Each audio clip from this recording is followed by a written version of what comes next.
kabar kawan-kawan? Semoga sehat selalu ya. Kembali lagi di channel 9PM. Kali ini aku akan membahas alur sebuah film bergenre action fiksi berjudul In Time yang rilis pada tahun 2011.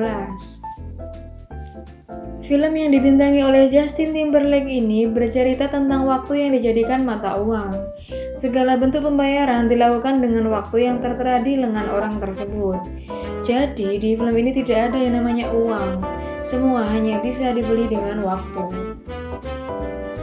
Di film ini, manusia sudah diprogram ketika ia sudah mencapai umur 25 tahun, maka secara otomatis pertumbuhan fisik mereka akan berhenti menua, dan waktu di tangan mereka sudah mulai aktif.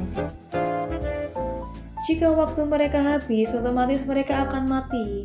Jadi, kalau mau terus hidup, mereka harus bekerja untuk mendapatkan waktu, agar bisa terus hidup.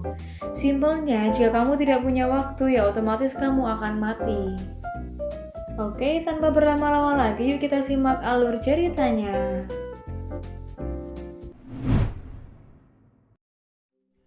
Film ini diawali dengan Will yang sedang bangun tidur. Di situ diperlihatkan bahwa Will masih punya waktu hidup 23 jam lebih, atau bisa dikatakan ya sehari semalam. Nah, di sana juga diperlihatkan bahwa ibunya yang sudah berumur 50 tahun tetapi masih sangat terlihat muda, karena pertumbuhan fisiknya berhenti menua. Ibunya harus bekerja di pabrik garmen karena harus membayar sewa rumah dan listrik. Ketika hendak berangkat, ibunya memberi Will waktu 30 menit untuk sedikit bersantai saat makan siang nanti. Oke, lanjut. Di situ diperlihatkan harga-harga minuman dibayar dengan menggunakan waktu, dan Will pun lanjut bekerja. Setelah selesai bekerja, Will mengantri untuk mendapatkan upah, yaitu waktu.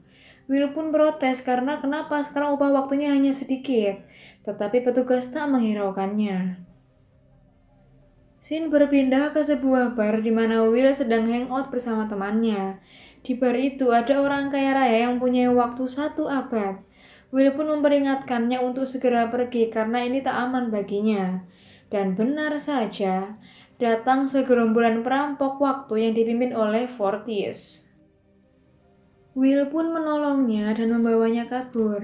Setelah sampai di tempat yang aman, orang itu bercerita bahwa ia sudah berumur 105 tahun dan dia sudah bosan hidup. Karena waktunya masih 1 abad, berarti dia masih akan hidup lebih lama lagi. Keesokan harinya, saat Will masih tidur, orang kaya itu memberikan semua waktunya kepada Will dan hanya menyisakan waktu 5 menit untuk dirinya. Ketika Will terbangun, dia kaget mengetahui waktunya jadi 1 abad. Seketika ia mencari orang kaya itu dan dari jendela dia melihat orang itu sedang di atas jembatan untuk menunggu ajalnya. Will berlari untuk menemuinya. Akan tetapi sebelum Will sampai, orang itu sudah kehabisan waktu dan mati. Dan kamera CCTV pun merekam kejadian itu. Will kemudian menemui temannya dan menceritakan semua kejadian yang menimpanya. Will mengatakan akan pergi ke Greenwich bersama ibunya untuk berlibur di sana. Scene berpindah ke ibunya Will yang hendak pulang dari bekerja. Dia menaiki kendaraan umum, tetapi ternyata tarif waktu pun naik. Biayanya yang biasanya hanya dibayar dengan 1 jam, sekarang naik menjadi 2 jam. Sedangkan dia hanya punya sisa waktu 1,5 jam. Dan dia pun bergegas lari. Will pun khawatir menunggu ibunya yang tak kunjung pulang. Ia khawatir terjadi sesuatu dengan ibunya. Will pun akhirnya menyusul ibunya.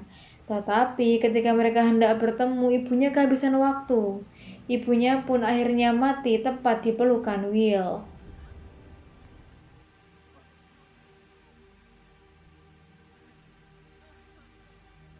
Keesokan harinya, polisi menemukan mayat orang kaya itu yang kemarin mati. Dan polisi pun berusaha mengungkap kematiannya. Scene berpindah ke Will yang akan pergi ke Greenwich. Will menaiki taksi untuk pergi ke sana. Dia melewati 4 perbatasan waktu. Di setiap perbatasan, waktunya berkurang banyak. Total waktu yang dia habiskan untuk mencapai Greenwich adalah 1 tahun, yang mana itu waktu yang sangat banyak sekali. Jadi bisa disimpulkan bahwa yang bisa berlibur ke Greenwich hanyalah orang-orang kaya yang punya banyak waktu. Singkat cerita, Will pun sampai di Greenwich.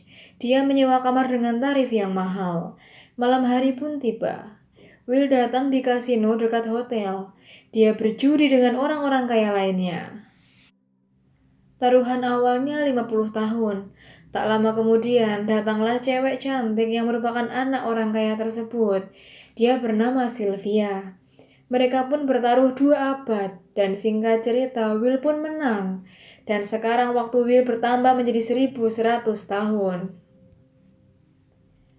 Polisi pun berhasil mengungkap kematian orang kaya yang kemarin, dan mereka menyimpulkan bahwa yang membunuh orang itu adalah Will.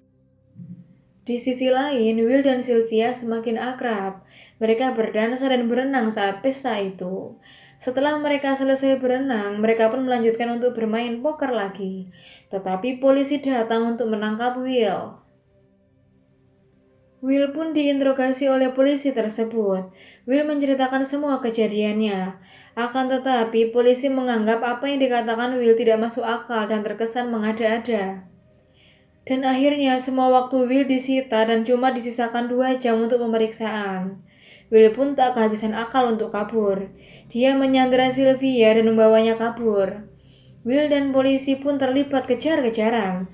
Tapi akhirnya, Will dapat lolos dari kejaran polisi. Waktu Will pun tinggal 1 jam. Will meminta waktu kepada Sylvia, tetapi Sylvia tidak mau memberikannya. Itu karena Sylvia masih mengira Will adalah seorang pembunuh. Tetapi pada akhirnya Sylvia mau memberikan waktunya beberapa jam kepada Will. Singkat cerita, Will yang sedang menyetir mobil dia apes karena mobilnya terkena jebakan. Bannya pecah dan mobilnya pun terguling ke bawah, dan mereka pun akhirnya pingsan. Tak lama kemudian, perampok waktu yang dipimpin oleh Fortis pun datang. Fortis yang mengetahui Sylvia mempunyai waktu yang banyak akhirnya mengambil waktunya, dan hanya disisakan setengah jam saja. Mereka pun panik karena waktu semakin mendesak. Akhirnya, Will menjual berlian Sylvia. Berlian pun laku, tapi cuma dihargai 2 hari saja. Itu terhitung sangat murah. Ketika di mobil, Will menyuruh Sylvia untuk pulang. Akan tetapi Sylvia tidak mau dan tetap ingin bersama dengan Will. Itu karena Sylvia sudah mulai cinta dengan Will. Sylvia pun punya ide agar bisa mendapatkan waktu yang lebih banyak lagi, yaitu dengan cara merampok bank waktu milik ayahnya. Singkat cerita, mereka pun merampok bank waktu milik ayah Sylvia. Mereka mengambil 1 koper penuh waktu milik ayahnya, dan mereka juga membiarkan orang-orang di situ untuk mengambil sisa waktu yang ada. Will dan Sylvia membagi-bagikan waktu ke orang-orang yang membutuhkan. Malam hari pun tiba. Polisi berhasil melacak keberadaan mereka. Sontak mereka pun langsung kabur. Mereka kabur menaiki bus. Akan tetapi, supir yang mengetahui kalau mereka adalah buronan minta bayaran lebih. Dan Will pun tak mempermasalahkannya. Mereka pun kembali kabur dari polisi itu. Singkat cerita, Will yang sedih melihat bunga pinjaman waktu semakin tinggi. Itu otomatis membuat para fakir waktu menjadi lebih kesulitan. Akhirnya, Sylvia memutuskan untuk merampok waktu ayahnya. Ayah Sylvia ternyata mempunyai tabungan waktu sebesar 1 juta tahun. Nah, keesokan harinya, Sylvia datang dan pura-pura menyerah. Akan tetapi, Will pun datang di belakangnya dan berhasil melodongkan pistol ke kepala ayahnya. Ayahnya pun tak bisa berkutik dan akhirnya memberikan tabungan waktu tersebut. Saat sedang perjalanan pulang, polisi berhasil melacak kembali dan menembakinya. Saat hendak lolos, tiba-tiba pimpinan polisi itu pun menabrak mobil dari samping, dan mereka pun akhirnya lari. Will memberikan tabungan waktu itu ke anak kecil untuk dibagi-bagikan kepada fakir waktu. Di sisi lain, polisi terus memburu mereka. Akhirnya Will dan Sylvia pun sudah terpojok dan tak bisa kabur lagi. Polisi itu menodongkan senjata kepada Will, dan saat hendak menangkap, ternyata waktu polisi itu hanya tinggal 5 detik, dan akhirnya polisi itu pun wassalam. Nah, kemudian Will dan Sylvia pun baru saja menyadari bahwa waktunya tinggal 60 detik. Mereka pun langsung bingung. Will teringat di mobil polisi itu ada mesin waktu. Mereka berdua langsung lari mengambil. Will sampai duluan dan berhasil mengisi waktu. Lalu dia lari kembali ke Sylvia. Dia tak ingin apa yang menimpa ibunya juga terjadi kepada Sylvia. Dan akhirnya Sylvia pun selamat. Di akhir film, orang-orang bisa mendapatkan waktu dengan lebih mudah. Mereka pun berbondong-bondong pergi berlibur ke Greenwich, yang mana dulu hanya orang-orang kaya saja yang bisa pergi ke sana. Dan film pun tamat. Pesan moral yang bisa diambil dari film ini adalah hargailah waktu. Karena kalau waktu sudah berlalu, maka waktu itu tidak akan bisa diputar kembali. So, manfaatkanlah sisa waktumu dengan sebaik-baiknya. Oke, cukup sekian review film kali ini. Sampai bertemu di review film selanjutnya. Jangan lupa subscribe, komen, like, and share agar channel ini semakin berkembang. Tetap semangat dan stay healthy ya. Bye, terima kasih.